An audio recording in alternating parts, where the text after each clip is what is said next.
Hey there gamers, it's time for my latest in a long series of top 10 videos. This time we're doing the top 10 video game characters ever, of all time. That includes the future. Now, I've dedicated my life to this research, and sorry, I don't make the rules, but this is the objective, factual, definitive list of the best characters to ever exist in a video game. Which is of course definitely a thing you can quantify and score, not an easy clickbait tactic that channels use because people are arguing with the list in the comments is great engagement for the algorithm. How am I supposed to know what to do?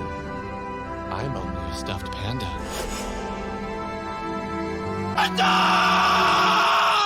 Number 10.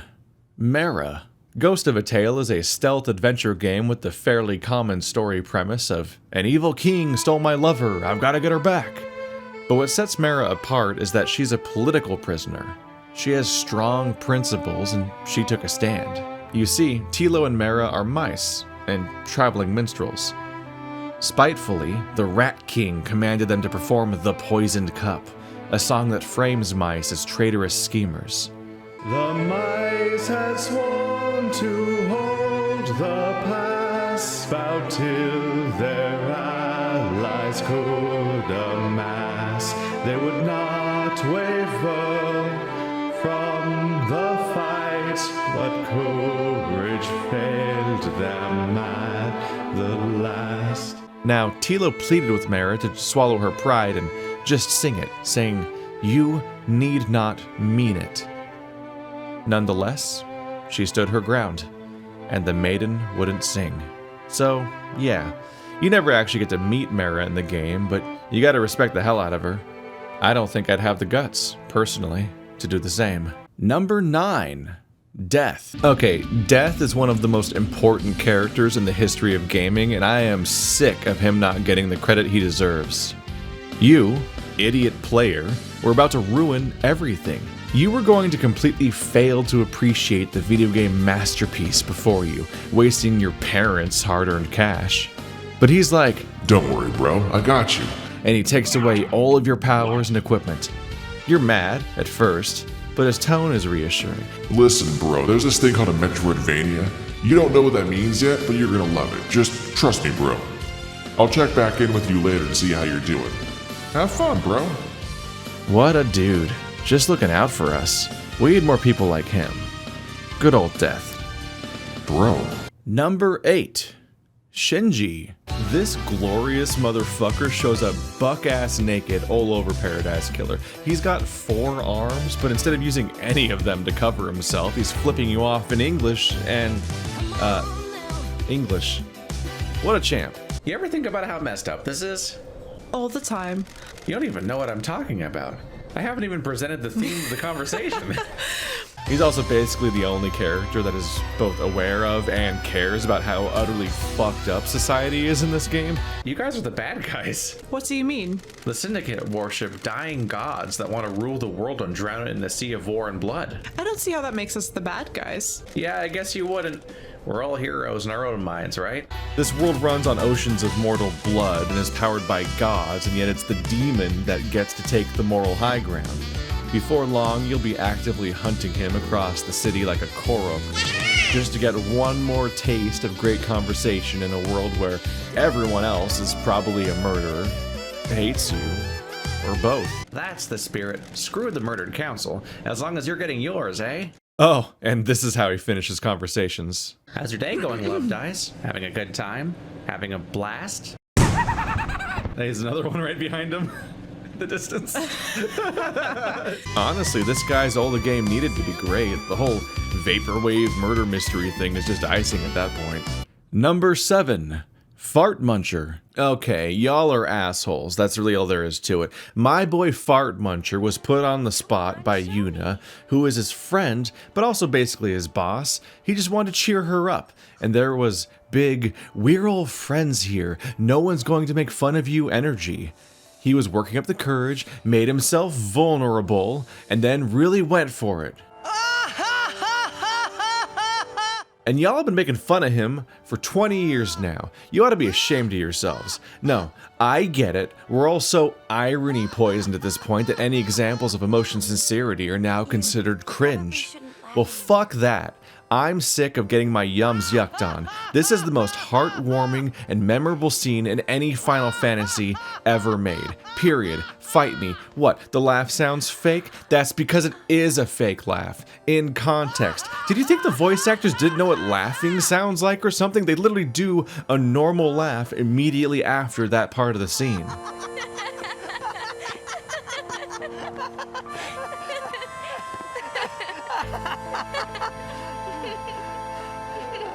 This isn't a case of English voice actors ruining the original Japanese vision, either.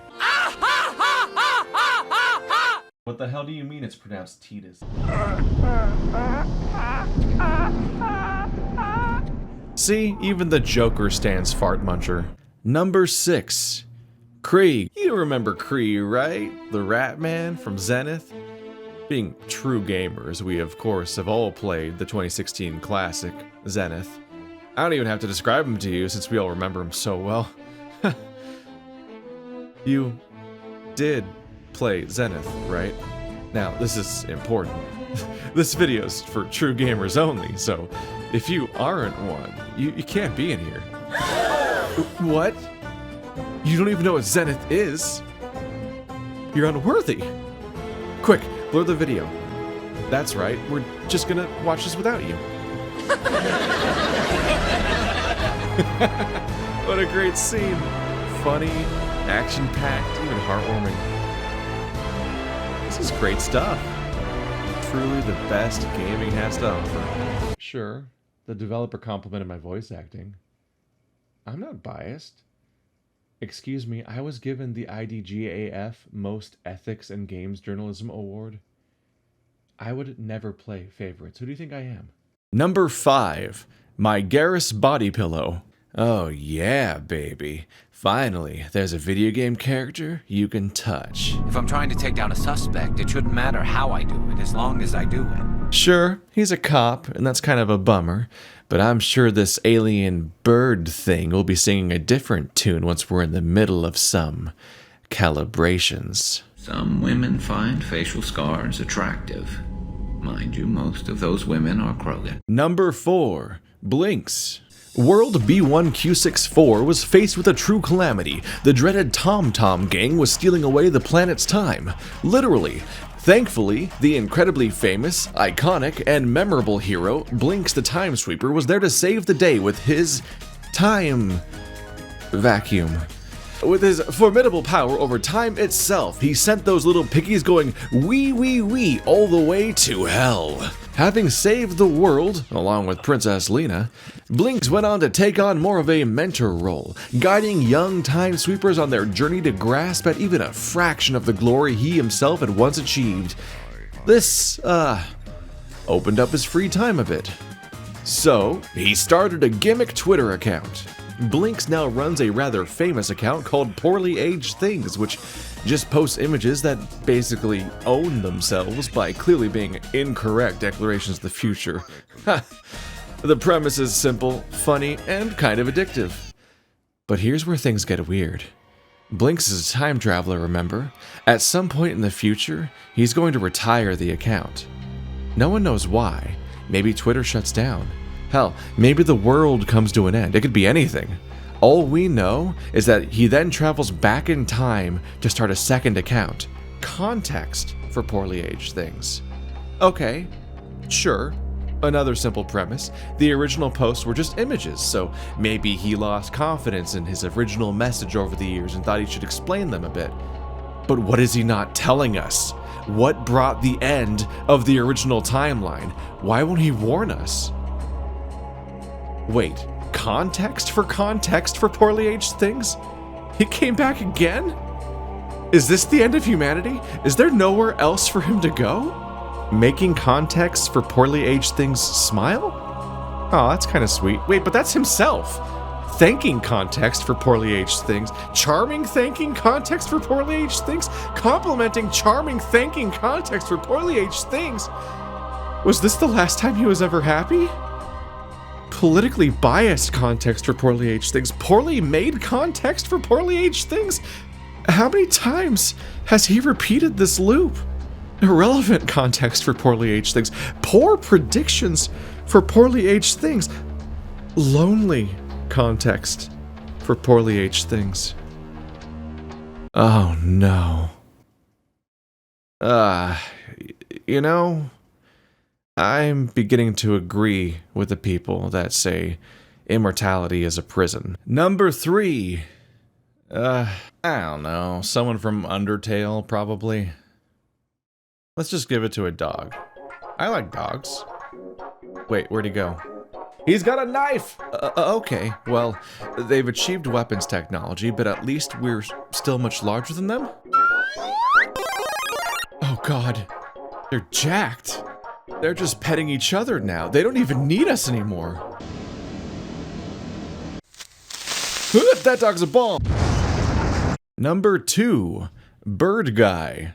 There's some random side quest in Kingdom Come Deliverance where you need to catch a bird that sounds like... And this dude will just straight up perform the call for you. I'll sing them to you. I can't wait. It went something like this. What? People keep birds like that in their houses? Even better, he'll just repeat it as many times as you like. Can you repeat that? Of course. Remember it now? Can you repeat that? Of course. Remember it now? Can you repeat that? Of course. Remember it now? How considerate. Yes, I'll remember. What was his name again? Number 1, Greg. Alright guys, Greg is fucking perfect. Greg says trans rights. Greg says ACAB, be gay, do crimes. Let's smash lights and get in a knife fight. Greg rules, okay? Explore a haunted house, go on an adventure, play in a band, open up to each other over a gut-wrenching conversation. He's your best friend, and you feel that shit. You could do this every day. And you probably will. Except, number 1, B. Fuck Greg. I mean, I would kill for him, but fuck him. We all know why you keep choosing Greg. You hang out with Greg because it's easy. Because you always do what's easy. That's why you're back in your hometown and living with your parents. They're happy to see you now, but how long is that gonna last? How long is it going to be before they start to wonder whether they messed you up? And Greg has Angus. They've got their shit figured out and they're leaving. They're leaving you. Life is moving on without you. Don't you want to accomplish the bare minimum of at least dying somewhere else? When are you gonna grow the fuck up? You can't keep taking the easy way out. You're older now and you're going to keep getting older. Your mistakes aren't going away just because you ignore them. When are you going to call Beatrice? Don't you lie to me. You don't call B because it's hard, and you don't do hard.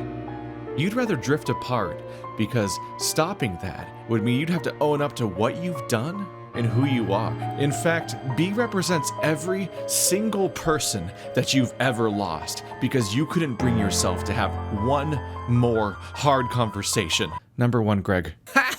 He's got cups on his ears. Look at him go! I've got so tired of discussing my future. I've started avoiding the people I love. Evenings of silence and mornings of nausea. Shake and sweat and I can't throw up.